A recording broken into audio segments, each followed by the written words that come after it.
Hello everybody, welcome to the Coaching Conversation. I'm Graham Wiley and I've been coaching business leaders for the last 2 decades.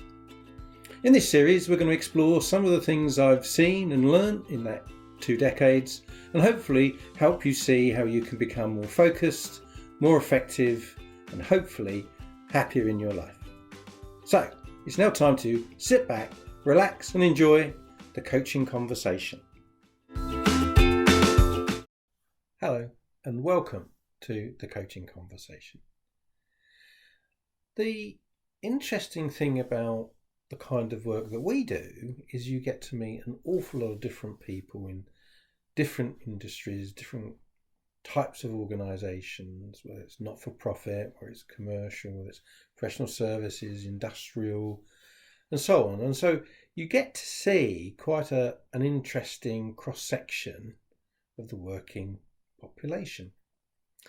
And one of the topics that does now seem to be gaining quite a lot of momentum for executives and bringing concerns or uncertainties to them is this issue around the return to work. Now that we're through the COVID restrictions, hopefully, and are looking forward to perhaps a more historically normal way of working, the executives that I'm working with are beginning to find that there is a reluctance to come back to work in exactly the way the pre-pandemic work routine was established. And they're caught in many ways because there are competing priorities around how they should work with their staff in that situation. And it's really quite startlingly different if you were the kind of organisation that, regardless of the pandemic, continued to work, say you were a factory or a warehouse. None of this comes about. None of this concern registers. It's not relevant. But where offices or operations have been completely closed and staff have worked predominantly, if not totally, from home, there is now a major problem in working out what the right way forward, both immediately short term and ultimately in the long term, should be. And there are a wide variety of considerations that people are being presented with. First of all, people who have, for the last 2 years or so, found the need to work from home, they've rebuilt their lifestyle around the fact that they don't commute. Whether it's dropping the kids off in the school run in the morning or picking them up in the afternoon, whether it's a reduced cost of childcare, whether it is just simply the pleasure of not having to commute whatever that time is both ways each day. And in many ways, for the people that have the space at home and the facilities at home, it's jolly convenient. Just generally, you're home, ready in the evening to do whatever your hobbies are pretty much immediately. You can have a longer lie-in without necessarily interrupting the working day.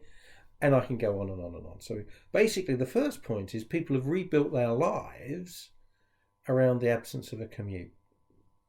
So how do you persuade people, if that is what you're looking to do, that they need to reprioritise, reschedule, rebuild their life to look a bit more like it was pre-pandemic? Another consideration is that a number of people really can't work from home, not on an ongoing basis. They don't have the space, or there's too many of them competing for the workspace that is available, or socially they really just don't like being outside of the team. And one of the aspects of all of that is that if they come back and others don't, what's right, what's wrong, what's fair, what's unfair? Do rates of pay stay the same for people working at home versus people with all the additional costs of coming back to work? what's the relationship going to be? What's the interpersonal situation between those in work and those at home? And so there's a number of stresses and strains that business leaders are beginning to find a reality for them, not just a theoretical problem, a true problem, that their staff are reluctant to come back or want to come back, and there's a big difference. Another aspect of consideration for the business leader is ultimately, if people never meet, they're never in a workplace together, they never have shared experiences, what's that going to actually do to the culture of the organisation? Will there be a culture? Will there be an organisation? Is it just a series of self-employed people who happen to be paid through a payroll? They're working from home, they're not really part of anything, they're just doing a day's work for a day's pay. How do you harness creativity in that situation? How do you get people firing off of each other in a way that was perfectly normal previously, pre-pandemic, but now can only be done through digital communications, and whether that's faced on Zooms or whether that's in the written word on email? It's clearly not as good as tripping over each other by the coffee machine or having a brainstorming session face to face with lots of people in a room. Another aspect is that there is a major issue around customer service.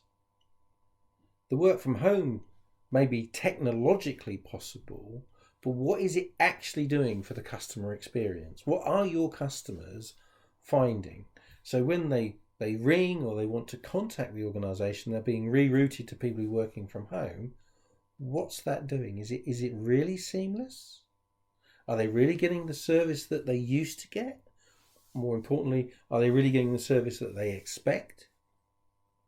And is the excuse that, do please excuse us, we're all working from home with COVID, now absolutely, completely blown out of the water and doesn't wash? And another aspect, and you can't get away from this one, is that there is a huge attraction to not operating big offices. There's clearly a financial attraction, but there's also a distraction attraction.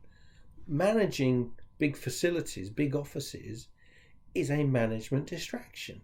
It's not something you want to do. You don't want to worry about the repairs to the roof. You don't want to worry about filling up the coffee machine if you can avoid it. And so there are a number of fairly complicated uncertainties and decisions to be made that we're being confronted with in our coaching programs with our various clients. Now, I don't want you to think that I'm sitting here and I'm about to tell you what the answer is, because I don't know what the answer is. What I do know is, as a coach, I can help you weigh up the various options, the various facets, the balance between what's most important and what matters not, and so that you can come to a considered opinion and plot it forward for you in an entirely appropriate way for your organisation. Now, some of the things that I'm learning are, it's best not to be too dogmatic. It's best to be very flexible. Keep your powder very, very dry as a business leader. Don't say, right, this is over, this is what we're going to do, because there may be people who won't go with you. In other words, they'll leave. And in today's job market, that's not helpful. Equally, being dogmatic whilst giving leadership may well be painting yourself into a corner or driving yourself into a cul-de-sac. If you can honestly and openly share with your staff, I don't really know what the best thing is, but let's try this. Let's see if this is the best compromise for everybody.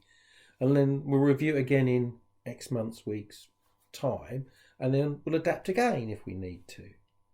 And so that's the first piece of advice, is I think most sensible managers are not looking to be too dictatorial at this point, but they are looking to persuade, and they are looking to get some form of cohesion around the way the organisation returns to whatever the new normal is going to be. Another aspect is that there are going to be people whose relationship with you now has changed. It's been bent right out of shape. And you may find that they are no longer going to be suitable for your organisation. They no longer want to give you, in terms of the psychological contract between employer and employee, the things that you were previously taking for granted. And you may have to bite some bullets on letting people go, or making it clear to them what you do expect, regardless of what they are prepared to give. And these are difficult decisions. These are losing talent type decisions that you would prefer not to have to make. But I do think the culture, I do think the need for some form of buy-in long term to the organisation is critical, both for the employee and the employer. Moving on from there, and you look to the longer term, clearly we all know that digital communications are going to form a bigger part of our lives than we perhaps thought 2 years ago, and certainly sooner than we thought 2 years ago. So what are the rules around this? What are going to be the natural engagements around this? What will be acceptable with customers, whereas previously you'd get in a car, get on a plane, get on a train and go and see them? Will the relationship really be maintained if you only do that on Zoom? Or is it got to be a 50-50 mix? Or what's going to happen? Likewise, internally, when you used to have management meetings or team briefings, they would invariably be face-to-face or in person. What's the right way to get the right communications and the right motivations going forward? Because it'll include an element digital for sure. But what is it? Is it 70-30, 50-50? What's the smart way? And then again, another consideration is, what does the office actually look like now? Perhaps previously people did have their own workspace, their own desk, their own family photos on it, their own keepsakes, their own tools and so on in their place of work. But because you're going to downsize, this may lead to a much more hot desking environment. And clearly that can alienate people, that can make people feel they have no roots in the office. How do you make that work in a way where they choose to come to the office if they want to, and they value their workspace and take care of their workspace? And as I move on from there, the actual roles that people play may also change. You may also now find that people that used to be leaders in the office, used to be the ringleaders, cheerleaders, the epicenter of the way in which the social side of the office used to work, may no longer be relevant, may simply not be something that helps function in the way that the team used to function. So how are you going to replace that? What's that going to look like? Is it something you're going to do artificially? Or are you going to look for a spontaneous development, something that's going to naturally evolve as the new working arrangements become real? As I say, the beauty of what we do is we get to talk to an awful lot of people in an awful lot of different situations, and they come up with different answers. Some of them have unique individual questions. A number of creative businesses we work with absolutely must prioritise the community piece where people do collaborate collectively, because that's where their creativity is maximised. Some customer service type situations where people are working from home and the phones are redirected find less of an argument for bringing people back to the office. And so all of this is unique and different, but the issues are pretty much universal. I hope that's been helpful, and I look forward to seeing you again soon. So, there you have it, the latest edition of the Coaching Conversation. Hope you found it interesting, hope you found it useful. You can find out more about our coaching programs at theexecutivemindset.co.uk. If you want to reach out, you can send me an email at theexecutivemindset@sagegreen.com. You can book a free 30-minute session at theexecutivemindset.co.uk, which will give you a really good feel for how coaching could help you. And if you've really enjoyed the session, do please rate us, do please give us a review. And nothing more for me to say other than see you next time.